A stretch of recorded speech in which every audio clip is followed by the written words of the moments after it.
უნივერსიტეტების საკანონმდებლო ცვლილებების წინააღმდეგ ილიას უნივერსიტეტის რექტორი გიგი თევზაძე და ჯავახიშვილის უნივერსიტეტის პროფესორი ზურაბ დავითაშვილი სთხოვენ პრეზიდენტს ვეტო დაადოს სამოქალაქო კოდექსში შეტანილ ცვლილებებს. ამ ცვლილებებით უმაღლესი სასწავლო დაწესებულებები კერძო სამართლის იურიდიული პირებიდან საჯარო სამართლის იურიდიულ პირებად გარდაიქმნებიან, ანუ ფაქტობრივად ხელისუფლების დაქვემდებარების ქვეშ გადადიან. რა საფრთხეს ხედავენ და რატომ ეწინააღმდეგებიან ამ ცვლილებებს უნივერსიტეტები? ეკო მაგრაძე განაგრძობს თემას. უნივერსიტეტის წარმომადგენლები ძირითად საფრთხეს სწორედ უმაღლესი სასწავლებლების ავტონომიის დაკარგვაში ხედავენ. როგორც გიგი თევზაძე და ზურაბ დავითაშვილი აცხადებს, ამ გადაწყვეტილებით გაუქმდება აკადემიური თავისუფლება, საფრთხე შეექმნება უნივერსიტეტის თვითმმართველობას, ასევე კერძო და ინტელექტუალურ საკუთრებას. სწორედ ამიტომ გიგი თევზაძე და ზურაბ დავითაშვილი მიმართავენ საქართველოს პრეზიდენტს გამოიყენოს საკუთარი უფლება და ვეტო დაადოს სამოქალაქო კოდექსში ცვლილებებს.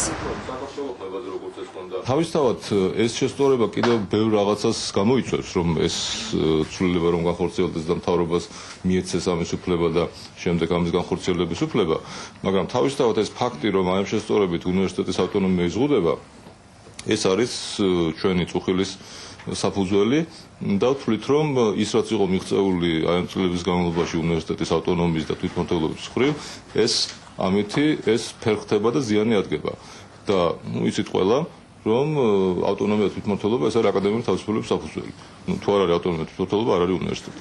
ამიტომაც მიმართავთ პრეზიდენტს თხოვნით, რომ მან დაადოს ვეტო ამ შესწორებას. ყველაზე დიდი მიღწევა, რაც ამ 9 წლის განმავლობაში გაკეთდა განათლების რეფორმაში და გულისხმობს საუნივერსიტეტო განათლებას, ეს არის რომ ნელ-ნელა ეს გზა არ იყო იავარდებით მოფენილი, მაგრამ ასე თუ ისე მიუახლოვდით იმ უნივერსიტეტებს, რომელიც დასავლეთის წამყვანი უნივერსიტეტები არიან და პროგრესი აშკარა არის.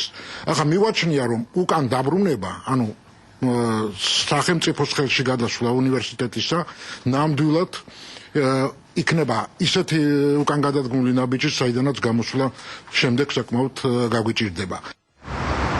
პრეზიდენტისადმი მიმართვაში, რომელსაც ხელს აწერენ ივანე ჯავახიშვილის სახელობისა და ილიას უნივერსიტეტის რექტორები, ნათქვამია, რომ შესაძლებელია რომელიმე უნივერსიტეტი გადაკეთდეს საჯარო სამართლის იურიდიულ პირად, თუმცა ეს პროცესი არ უნდა განხორციელდეს უნივერსიტეტის მმართველი საბჭოს წევრების თანხმობის გარეშე. შეგახსენებთ, რომ სამოქალაქო კოდექსში შესატანი ცვლილებები განათლების სამინისტროს მიერ არის ინიცირებული.